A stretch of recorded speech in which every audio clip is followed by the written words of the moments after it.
whatever you want to call it. Right. So she's going to come. It's not changing any of the existing duties. It's not doing anything with contract or salary or anything. It's just we'd like to rename the positions. Yeah, I had a brief discussion with her on that same issue, and it all sounds common sense to me at a high level. Obviously, we need to see the specifics, but it does make sense what she's talking about. Yeah, sure. And she had it roughly laid out tonight, and we talked about whether or not I wanted to bring that to the community. I said, you know what? You're when she comes. Yeah, why don't you do it? You can explain it much more clearly than I can. You know exactly what you want. She, by the way, is really pulled now because she is trying to finish up everything she can at Triton, and I'm sure her interests are more in the North Reading area now Right. than they are in the Triton area. Search for the Little School principal. The Little School Principal Search Committee completed its work and chosen 2 finalists. One is Brian O'Donohue, who is currently the principal of the Bessie Bucher School in Hamilton Wenham, and the other one is Christine Molly, who is currently a 3rd grade teacher at the little school.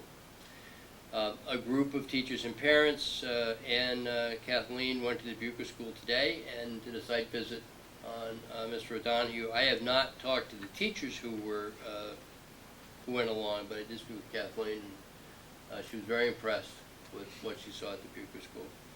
They met with teachers, they met with parents, they met with the superintendent of schools in Hamilton Wenham, and were there for about 3 hours.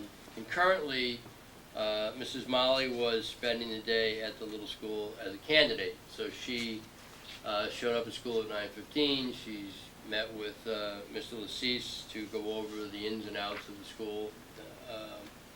And then she met for about 45 minutes to an hour with parents in the library. They came down to talk to her as a candidate. And then she spent about the same amount of time in the cafeteria meeting with teachers. And I know it sounds, you've been working there for 6 years, what do you have to do? Well, you're not a colleague in this situation anymore, you're a candidate to be the leader. And Mrs. Molly had lunch with Ms. Willis and myself today, and then we had a pretty strong, in-depth discussion / interview about several issues. Good. And we're going to repeat that tomorrow with Mr. O'Donohue. He's going to show up at the little school tomorrow. He's going to go through the whole site visit at the little school, and then Ms. Willis and I will treat him to lunch and then do the same thing. And on Wednesday, Ms. Willis and the same committee that went to Hamilton went to the Bucher School today will do a site visit at the little school for Christine Molly. So the whole process will be completely duplicated and for each group. And then we have requested that parents and folks at the little school community take Wednesday, from now until Wednesday evening, to email either Kathleen or myself with their feelings and their, how they feel about each candidate and whether they think the strengths and weaknesses are. And if they want to go so far as to say, I'd rather have so-and-so than so-and-so, that's fine. And then we'll sit down and I've said to Kathleen, this is basically her call because she's the one who's going to have to live with the principal. Right. And she's very comfortable with that. So, and for those of you who wonder, yes, Brian O'Donohue is the son of the superintendent who was here before David Truman. He was only here for about 40 years, I Yeah, think. exactly. Next item is just school choice. I just wanted to put in the report that the committee voted not to participate in the school choice program, and that letter has been sent to the Commissioner of Education. We already talked about the chemical health policy. I don't see any reason to Talk about it on the 28th. yeah, we'll talk about the 20th. I can't see bringing it up again. If there's any questions you have, please call me. The one thing that didn't come up in the discussion and is not in here is that I did put the basic 3 premises we talked about at the last meeting on the superintendent's listserv, and one of the superintendents wrote back to me and said that I should check with MASC because she thought they were doing some work on it. So I did email Mike Gilbert. He emailed me back, and essentially said, we're not working on it right now, but he suggested that there's a book by a gentleman named David Pink called Drive, What Motivates Us, which speaks to this. Now, I tried to get a copy before the meeting. I went to a couple libraries and it's out, but I was trying to get a copy before the next meeting. If you go on the library exchange and put in the title Drive, the first one is a book by Larry Bird, the second one's a book by Julius Erving, and then the third one is some NASCAR guy, and down the line you find David Pink. So basically that's it for continued business.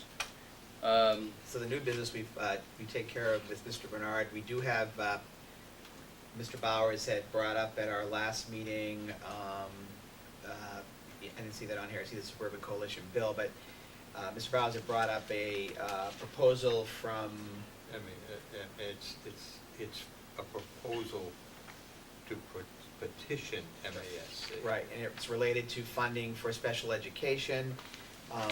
It makes sense to me. The only thing that doesn't make sense about it is when they talk about how much would be funded by the state, it almost seems like it would be nothing. Carl, I don't know if you, it says, the modification shall be that the state, and this is related to students staying in-house in a school district. It doesn't do anything to the existing policy for the circuit breaker fund for those who are out of the district.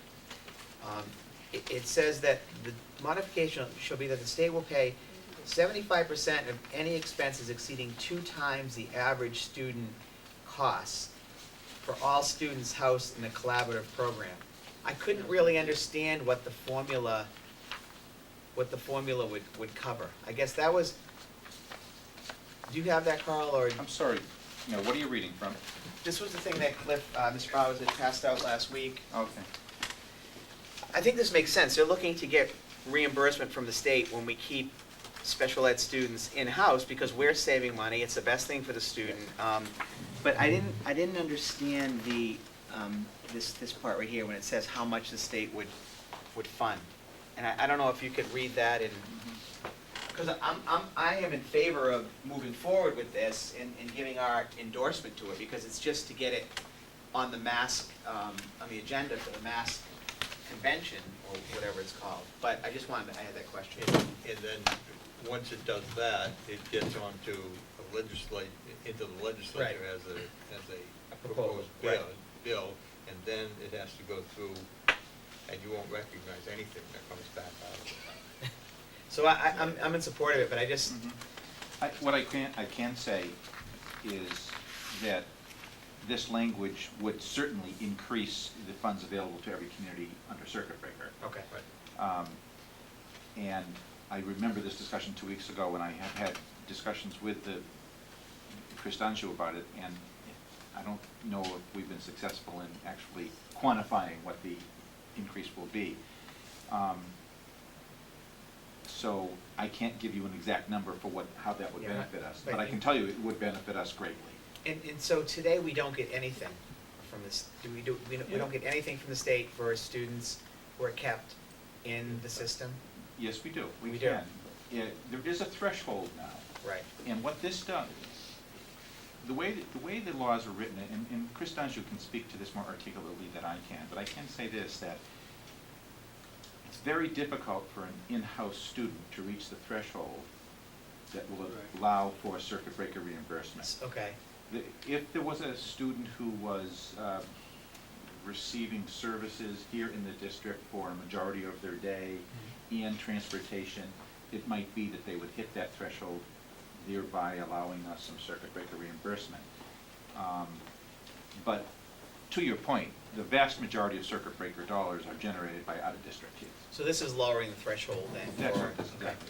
So that, I don't see any reason for us not to endorse this. It basically, Karen, what it is it lowers the threshold for us to get more money from the state for special ed students that we keep in-house. Yay. So Let's that's do what it. this proposal is, so unless anybody has anything they think would be bad about, I can't say anything bad about it, No, so. I thought it was great when Cliff Yeah. first presented it to us, so. So if you wanna make the motion. I'd be happy to. I'd like to make a motion that we endorse this the document, just the proposal, to MASC, to petition MASC to file legislation,